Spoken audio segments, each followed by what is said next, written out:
Hello, this is Crystal Racing here to announce that Alex Albon has indeed signed for Williams at the 2022 season. In my opinion, Alex Albon deserves a second chance. I mean, he was shafted into the Red Bull senior number 2 seat after just 12 races at AlphaTauri back in 2019. And that was insufficient time for a rookie like him to develop into a potentially strong number 2 at the Red Bull team. And to be honest, when you consider how badly Sergio Perez has done in this season, it's kind of clear to see that what's been going on at Red Bull is, has made Alex Albon look a lot worse than he really is as a driver.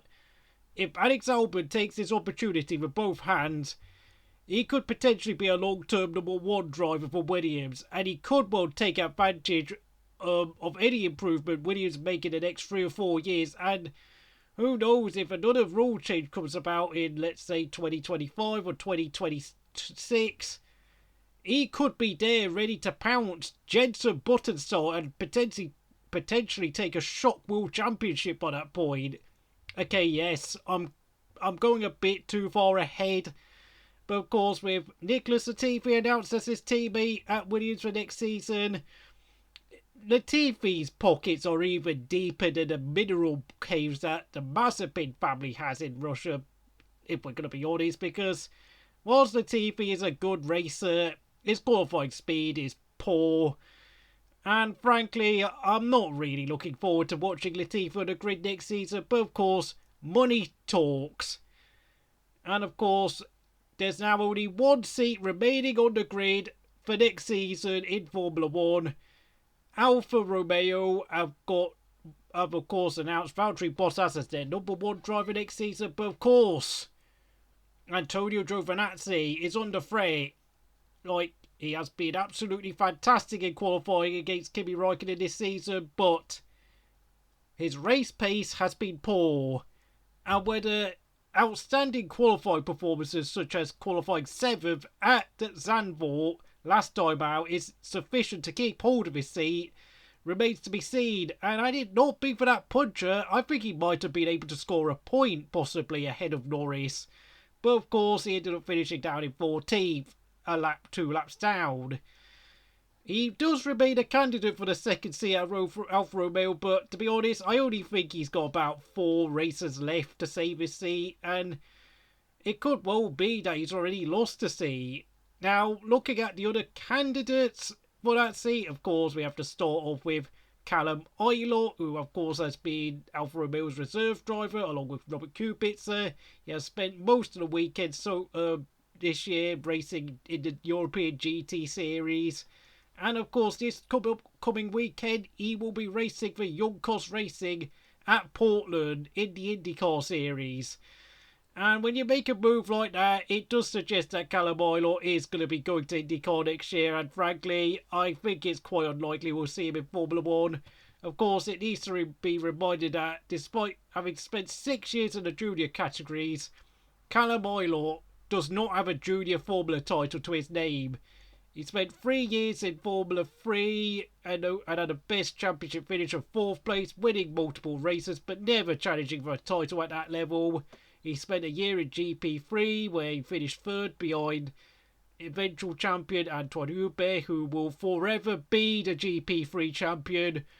Of course, rest in peace, Antoine. We miss you very much. Of course, as you may know, he was killed in a crash in the Formula 2 race at Spa 2 years ago. Tragic death. And of course, Nikita Mazepin finished runner-up in that championship season ahead of Ilott. So, whilst of course Callum Ilott did fight for the championship last year, with Mick Schumacher ultimately losing out, and actually only finishing a point ahead of Yuki Tsunoda, who of course got the AlphaTauri seat and will continue at AlphaTauri for next season. I mean, it does seem as if Callum Ilott doesn't exactly seem to be a particularly popular choice for a seat next season, and with no major funding behind him, I just don't have any hope. I mean, he can only hope for Ferrari to, put their pocket hit in and really vouch for him, but I'm not really betting on it. And of course, the next two candidates, of course, are Ganyu Zhou. Of course, if Ganyu Zhou takes the seat, he will, of course, be the first driver from mainland China to race in Formula 1. However, his junior record is not great.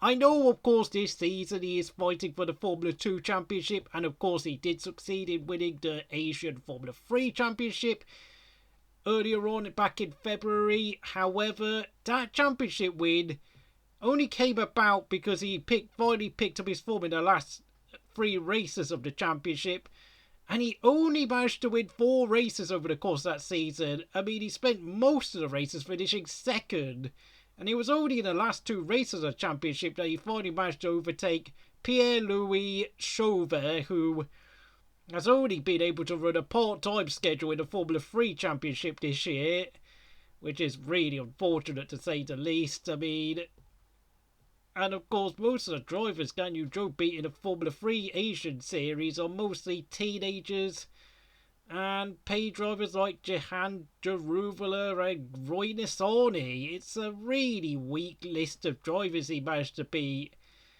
I'm just, you know, and you've got to realise now, Ganyu Zhou has now been in the Junior Formula Series for now about 6 years now. I mean, he started in Italian Formula 4 Series where he finished runner-up, won 3 races. I'm not sure how close he finished in the championship to the eventual champion, Ralph Aron. He finished over 100 points behind Ralph Aron, who is now a team manager at Prema and now races in GTs. Like, he lost the championship to a driver who doesn't even race full-time anymore, which I can't really say much about. That's not impressive, even though, of course, that is to date his best. I mean, along with the Formula 3 Asian title, one of his best championships result in the okay, he did a part-time schedule in the German ADAC Formula 4 Championship, but then, of course, he moved to the Formula 3 European Championship for the next 3 years afterwards, 2016, 17 and 18. It took until 2018, his 3rd season, to finally win a race, but in that year, he only won twice. During his 3 years in Formula 3, he finished 13th in 2016, 8th in 2017, and 8th again in 2018, never challenging for the title. He did pick up 3 pole positions in his final season, but as we all know, he was miles away from the championship fight, behind the likes of Mick Schumacher and Dan Ticktum. And then, of course, in the past 3 years, of course, he's been racing in Formula 2. Finished 7th in the 2019 Championship, where he was the Rookie of the Year.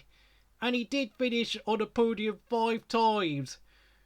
But last year, though, he more or less replicated the same level of performance. Once again, picking up 5 podiums, taking his first win in that red flag race at Sochi, where he was stopped after 5 laps and was given half points, and he finished 6th in the championship. But once again, but this time, you know, Callum Ilott and Mick Schumacher, who had finished behind him the previous year, were the ones fighting for the championship. And of course, you have to realise Ganyu Zhou has been more or less at the same team for the past, U9 Virtuosi for now the past 3 years.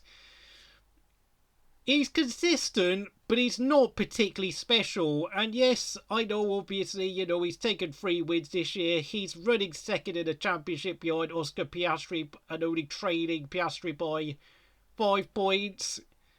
Of course, I cannot forget, of course, Oscar Piastri is himself a candidate for that seat Alfa Romeo, depending on what Alpine want to do with him. And now I'm actually going to talk about Oscar Piastri now, because of course, where on earth is he? I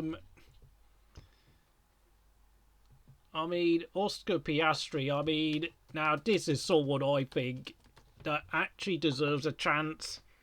Oscar Piastri, of course, is only 20 years old.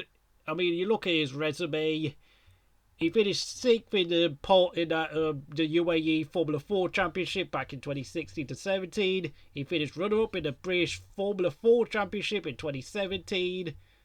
He finished 8th in the Euro Cup Formula Renault Series with Honda Motorsport. Didn't win a race, but he did take 3 podiums. He won the Formula Renault Euro Cup Series outright in 2019, and then in 2020 he stepped up to the Formula 3 Championship, won it in his first season out, with of course 2 wins and 6 podiums in total, and of course he's currently leading the Formula 2 Championship despite having only managed to win once, which of course was at the Bahrain sprint race earlier on this season. And he did take pole position at Silverstone, but, you know, he has been extremely consistent. Whilst maybe he's not the most naturally quickest driver ever, I mean, he has only taken 12 pole positions throughout his career. He is a very consistent driver, and he is 2 years younger than Oscar Piastri, and he's also at least over 2 years younger than Callum Ilott, and of course, I'm also now going to talk about yet another candidate for the seat, Dan Ticktum. Of course, Dan Ticktum, as we all know, is well known for having a bit of a big mouth and can be quite temperamental and aggressive. Of course, he is most well known for causing that crash in the British Formula 4 Series back in 2015, where he was given a 2-year ban. Of course, Lando Norris won the championship that season. It was actually called the MSA Formula Series, in fact, but because he ran into Ricky Collard, he was given a 2-year ban, one of which was a suspended ban. He finished 6th in the championship despite missing out the last few races of the championship due to suspended ban and having picked up 6 disqualifications throughout that season. But when he returned to racing full-time in 2017, he finished 7th in the Formula Renault Euro Cup Series, winning 1 race and taking 3 podiums throughout the year. Then he stepped up to Formula 3 in 2018, where he ran Mick Schumacher close for the championship, taking 4 wins and 8 podiums and 5 pole positions. However, his form evaporated in the second half of that year, and he did accuse Mick Schumacher of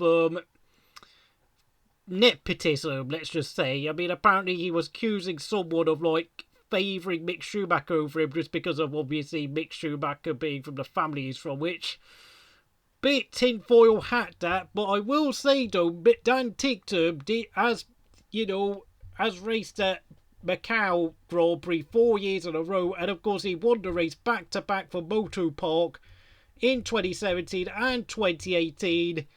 And of course, in 2018, he had a clean sweep, pole position, won the quali race, and then won the feature race in an impressive display. Yes, I know the main race was interrupted by a red flag and a safety car, but the fact of the matter is, Dan Ticktum, when you give him the right car and you give him a track he knows and he can drive well at, he is absolutely superb. When everything goes his way, he is a fantastic driver, despite being a hothead. However, in 2019, he went to the Super Formula Series and the Asian Formula 3 Winter Series where, he struggled. He really struggled. And, of course, he went to the Formula Regional European Championship where he also struggled.